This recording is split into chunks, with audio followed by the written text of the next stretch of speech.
Evening all, my name's Neil and I am from Dunham Camera Club, and tonight I'm going to show you a little video on how I would take a picture of the International Space Station. I'll show you the gear I'll be using and how to get set up for the shot basically. Okay, so for this tonight I'm going to be using my Nikon DSLR camera. I've got a 35mm lens on the front, my go-to lens. I have a Joby GorillaPod, which is I'm using as a very basic tripod system, and a manual shutter release. That's basically so I don't have to jolt the camera as I'm doing some long exposures. Now let's talk about settings. So for this, ideally with the space station, it's moving at 17,500 miles an hour, so it's getting a shift on, but to us it seems like it's slowly moving across the sky.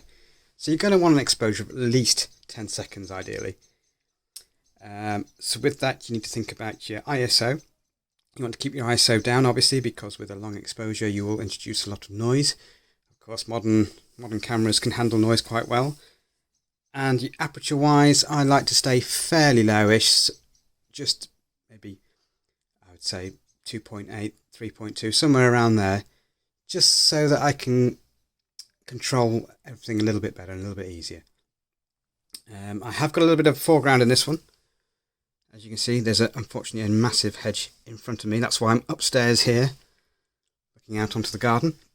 And this is the view I am trying to look at. So we've already got a moon this evening, and if you look a little higher, we've also got Venus up there. Now the International Space Station comes from the west, so it should be coming somewhere roughly. Now if I can get it to come up between these two, that would be fantastic, but we'll wait and see what happens with that. We've still got a lot of time to go yet. Now just a couple of little hints and tips.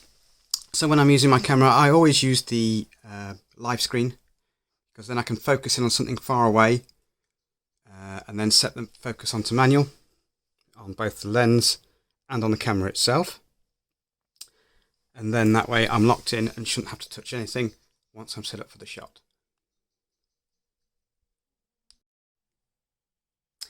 Okay, so now that I've got my live display on, as you can see I'm on f2.8, I've got an ISO 400 and I'm at 1/60th, so I need to bring that down a little bit, because as it gets darker it will start to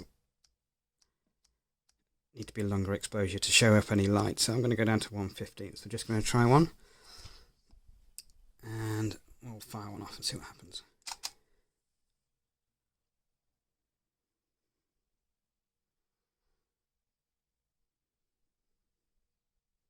Of course, I forgot to mention I've got it on mirror lockup mode. So I've pressed it once to put the mirror up, so I need to press it again to take the photo. There we go, and let's just have a little look and see. So as you can see on the histogram, it's not really perfect, but however I don't know if you can make it out on there, I'll just see if I can zoom in a little bit. We have got the moon in there, and it looks to be fairly sharp, so that's pretty good. And if we go to I'm trying to do this sideways, which is not easy. Should be Venus, other way, oh no, that way. There we go. You can just see there is Venus. Right, so that's okay for now. It's still early. It's only about getting towards about 6:30, 6:45. So I'll need to come back in a little bit later and readjust it slightly and get it set up. What I will do is I will actually eventually turn my shutter speed to bulb. And what I'm going to do is I'm actually going to use the bulb setting on the controller, and then I can literally just fire up and then take the photo for as long as I want, and then just press it again to stop it, and then you can see how long you've had the exposure for. You can see what result you get, and then have a look at it that way. Also, just another thing, I do have noise reduction on this one, so when it takes a photo, however long I take the photo for, so say it was 20 seconds, it would then take another 20 seconds for it to take the noise out of the photo. And of course that's going to be done in the camera, and I think, although Graham might tell me otherwise, that's the best way to deal with things, is in the camera rather than trying to let the software do it later on. I did forget to mention that if you wanted to track the International Space Station, there are various websites and apps you can use. A gentleman I follow on Twitter called the Virtual Astronomer, he gives tours around the country, but he's also got a website. He gives you up-to-date information on when the space station passes will be. He also covers things like comets, meteor showers, and just any sort of night sky things that might be interesting. And then he also shows pictures that other people have caught with the space station. Some people will do this sort of thing where they'll take a wide shot with a wide angle lens, but there are some who will track it, like our good friend Charles Thodey, who have a system where they can track it and actually they can zoom right in and take video footage and you can see all the solar arrays on it. It's amazing stuff. I've never ever dreamed of being able to get anything like that, but some people can. Okay, so let's just have a look and see what settings we've got. I'm just going to light that up. Okay, so I don't know if you can just see that. I'm on 2.8 f-stop. Oh, it's gone again. I have it on bulb setting, and I have it of an ISO of 400. I did have a think actually previously that I know a lot of you guys now are going with these wonderful mirrorless cameras that can do sort of all sorts of bits and pieces. Of course, you could just sit and actually watch your exposure. So, I've still got it set up for earlier, so I'm just going to lift the mirror up, and I'm going to start the exposure.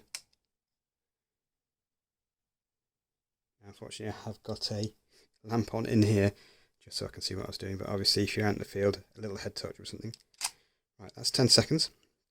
So now it will be doing its noise reduction. It should say job NR. Yes, there it is. There we go. So now we should have a picture. Okay. Oh, not so bad. We have got, as you can just see, there's Venus just there. My histogram is absolutely way off, so obviously I am nowhere near. But you can see we are getting quite a few constellations up and around there. So I'm going to try another one. Sorry for the camera jolt there. Let's try again. And this time we're going to go for, let's try 15, see what happens. So if you actually just have a quick look outside, you can see it is more or less pitch black. You can just see Venus shining in the night sky. There we go, that's a 15. And then we shall just wait and see another 15 seconds.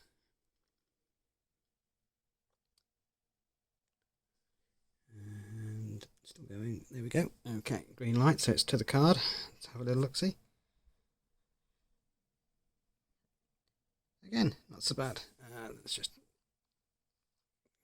remember how to do this. Go flick through. There we are. Unfortunately, because I am facing towards Lincoln, we do get quite a bit of light pollution.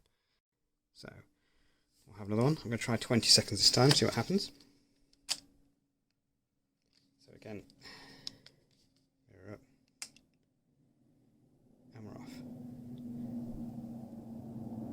And it sounds like we've got a plane coming overhead. And he's actually very close, so we might actually get an interesting shot with that. Let's just see.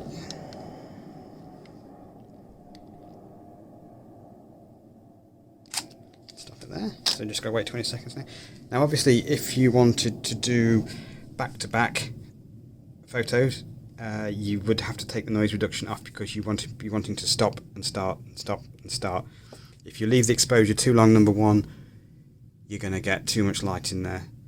Secondly, also, you would end up with star trails. So you'd find that you'd have the beginnings of star trails, your stars would start to blur, and it just doesn't quite look right. If you do a lot of star trails and then put the space station line through it, that would work. But it wouldn't necessarily work any other way. And just see, are we done? We are. Right, let's have a look. Yeah, there we go, look. The plane has gone through it. Let's see those red lights across there. Look, doink, doink, doink, doink. Still got Seven Sisters, still got Venus. But fortunately, the plane has actually ruined that shot a little bit. Now, of course, you can angle it higher. There's nothing to stop you looking straight up above and overhead if you wanted to, in order to get the get no other interference from any other light pollution or anything like that. So we'll just wait and see when the space station comes up, and then we'll have a little look. Okay, so unfortunately, as I was talking to the camera, I did just miss that one. I've just had a look back on the camera, and I did just catch the very tip of it. So I have something, but of course it's not perfect. But for some nights, depending on what time of the year it is, you'll get 2 passes from the station, because it takes an hour and a half to orbit the entire planet. So you might get one at, say, 6 o'clock in the evening, and then you might get one at 7:30, or sometimes it's 8 o'clock and then it'd be 9:30. Obviously during the summer, there's more heat comes off the planet, so you tend to find that you get more hazier shots, so it's a bit harder to photograph in the summer. So this sort of time of year is good. It's nice and cool still, but not too cold that you're absolutely freezing your bits off. So I hope you enjoyed this video, and hopefully we'll do another one for you sometime soon. Take care. Bye bye now.